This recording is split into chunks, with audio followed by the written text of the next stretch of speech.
Oi, gente, você está bem?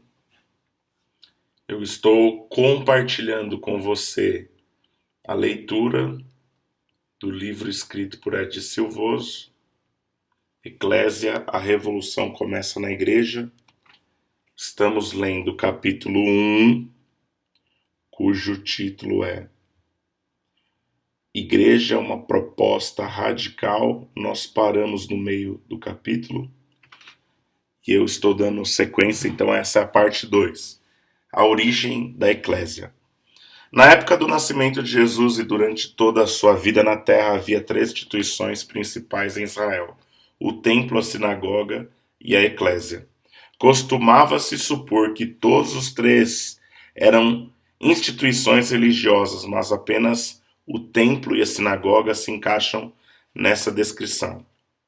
A eclésia não era nada religiosa, uma vez que foi desenvolvida inicialmente como uma assembleia governante composta por cidadãos na democracia grega, para liderar essas cidades-estados.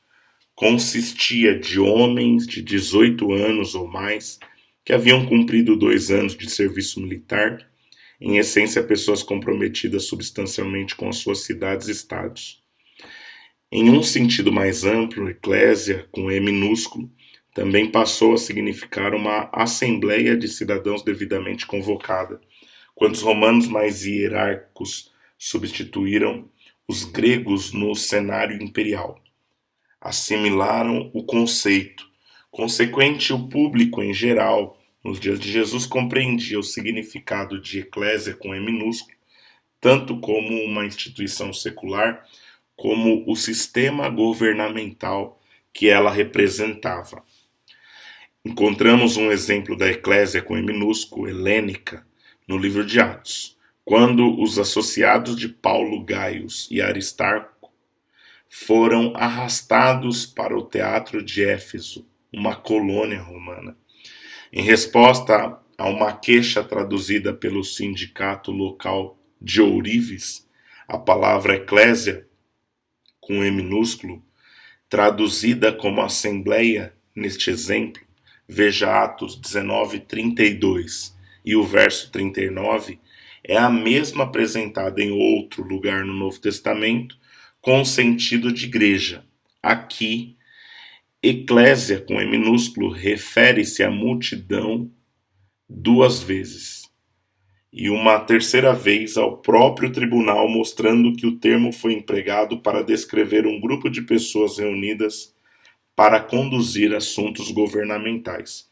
Além disso, no versículo em que o secretário da cidade encerrou a assembleia, entre parênteses, eclésia com E minúsculo, Atos 19:41, em meio a advertências de ilegalidade, o mesmo termo referente à assembleia é traduzido como igreja 112 vezes em outras partes do Novo Testamento.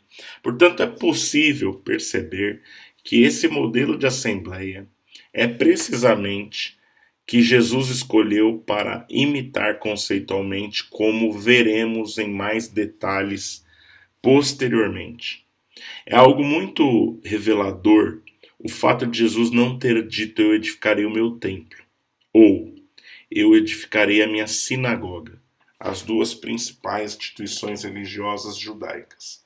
Se ele estivesse pensando nesse sentido, poderia ter dito: eu restaurarei e até mesmo superarei a antiga glória do templo, para que os chefes de Estado façam jornada a Jerusalém, como a rainha de Sabá fez, até que todo governante mundial tenha dobrado seus joelhos diante de Deus, o Deus que é adorado aqui.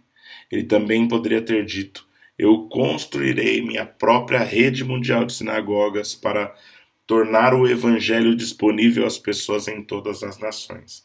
Isso porque a sinagoga era o lugar religioso onde os judeus se encontravam no sábado para ler as escrituras e orar, assim como o templo e um prédio essencial para a função da sinagoga. Porém, quando chegou o momento de apresentar seu agente de transformação, Jesus não selecionou nenhum destes. Em vez disso, anunciou que construiria sua eclésia, agora com E maiúsculo, escolhendo um termo que, no Império Romano em geral e também na Israel subjugada, descrevia uma instituição governamental.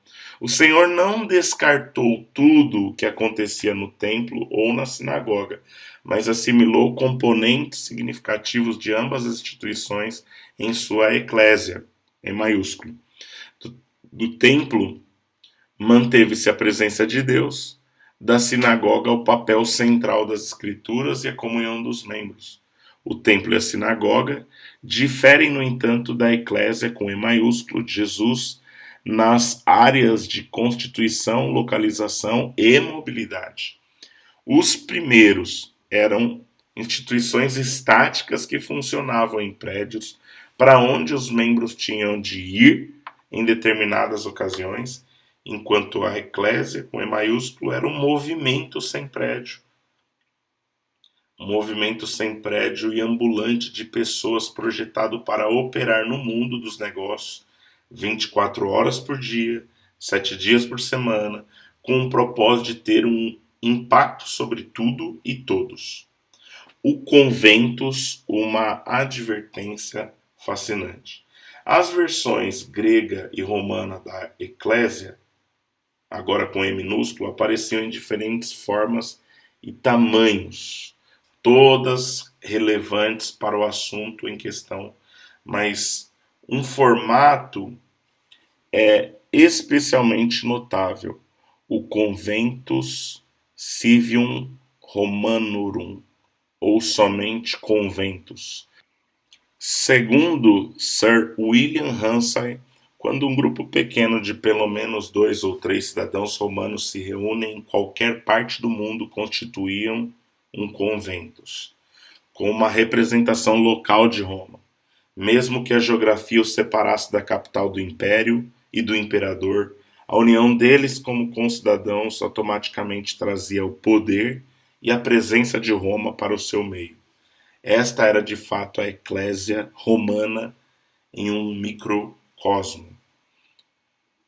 Vemos uma expressão disso em Atos 16, quando os magistrados romanos entraram em pânico com a percepção de que haviam espancado e jogado na prisão um cidadão de Roma, a saber, Paulo, sem o devido processo concedido a romanos. Mais tarde, outro centurião e seu comandante exibiram preocupações semelhantes após descobrirem que Paulo, quem eles estavam prestes a punir, também era um cidadão romano. Ver Atos 22, do 24 a 29. Evidentemente, quando 2 ou mais cidadãos romanos se reuniam, as leis e a proteção do imperador estavam em seu meio. O motivo pelo qual isso é relevante para a nossa discussão é que, em Mateus 18, após descrever a autoridade confiada aos seus deputados na forma da eclésia, com E maiúsculo, Jesus afirmou que onde se reunirem 2 ou 3 em seu nome, ali eu estou no meio deles. Verso 20. Isso é o que torna possível ligar e liberar a vontade de Deus na terra. E é exatamente o que Conventus fazia pelo imperador. Jesus disponibilizou sua autoridade para sua eclésia, da mesma maneira, mas em uma dimensão muito maior, ao estipular que tudo que vocês ligarem na terra terá sido ligado nos céus, e tudo que desligarem na terra terá sido desligado nos céus. Mateus 18, 18. Portanto, ao selecionar o modelo eclésia em vez do templo e da sinagoga, Jesus escolheu uma instituição mais adequada para ser sucesso em qualquer lugar. Apenas em Israel, onde ele ministrou extensivamente, mas também nas sociedades pagãs para onde ele enviaria os seus discípulos. Isso porque seu objetivo final não era reproduzir ou ampliar as instituições religiosas, mas ver as nações sendo discipuladas ao inserir o fermento do seu reino na fibra social por meio da sua eclésia. Uma vez que compreendermos que Jesus escolheu um conceito com o qual seus discípulos e contemporâneos já estavam familiarizados na arena secular, podemos ver que ele ensinou tão poucas vezes sobre isso. Não havia necessidade de explicar o que todos já sabiam. Era desnecessário ensinar o óbvio para as pessoas no Império Romano, incluindo Israel.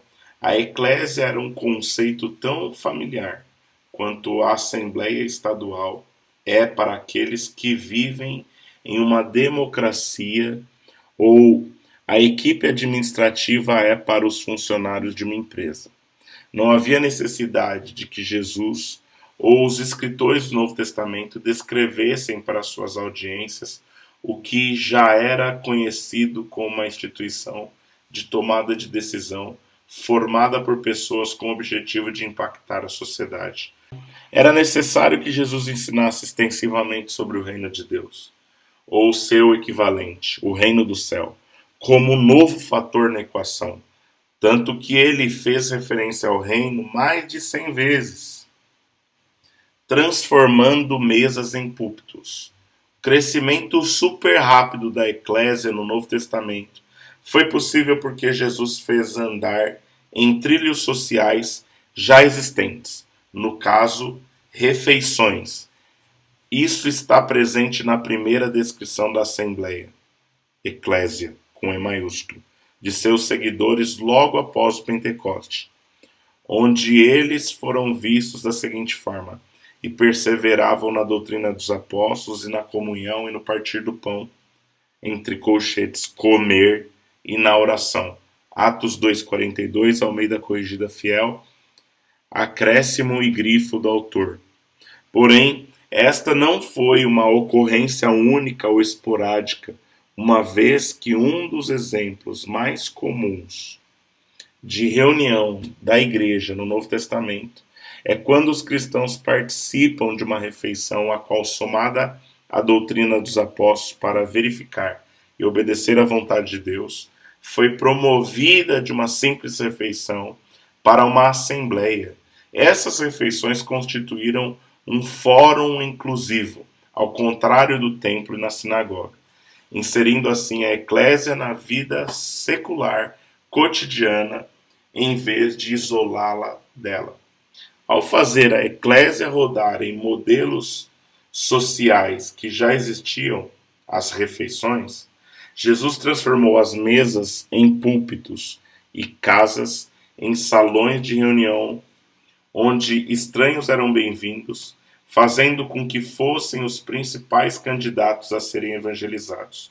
Logo, não é surpreendente que os arqui-inimigos dos seus discípulos os tenham acusado poucas vezes após Pentecostes. Encheram Jerusalém com a sua doutrina, Atos 5:28. Foi assim não porque toda Jerusalém tentava assistir um culto na igreja, mas porque a eclésia havia permeado completamente a cidade. Tanto as pessoas enfileiravam seus doentes nas calçadas, esperando que a sombra de Pedro os curasse.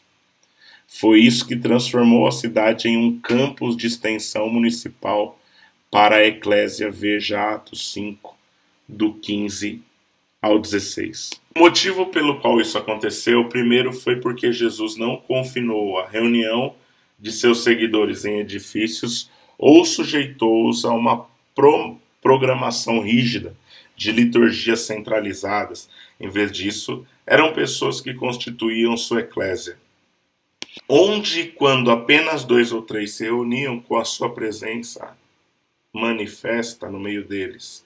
E segundo, porque a eclésia de Jesus não deveria ser um tanque esterilizado, higienizado, no qual seus discípulos deveriam armazenar isoladamente os convertidos que eram pescados de um mar turbulento e condenado para aguardar a chegada de um navio refrigerador de transferência para um porto celestial de processamento final.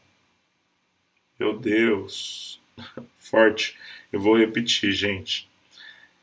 E segundo, porque a eclésia de Jesus não deveria ser um tanque esterilizado, higienizado, no qual seus discípulos deveriam armazenar isoladamente os convertidos que eram pescados de um mar turbulento e condenado para aguardar a chegada de um navio refrigerador de transferência para um porto celestial de processamento final.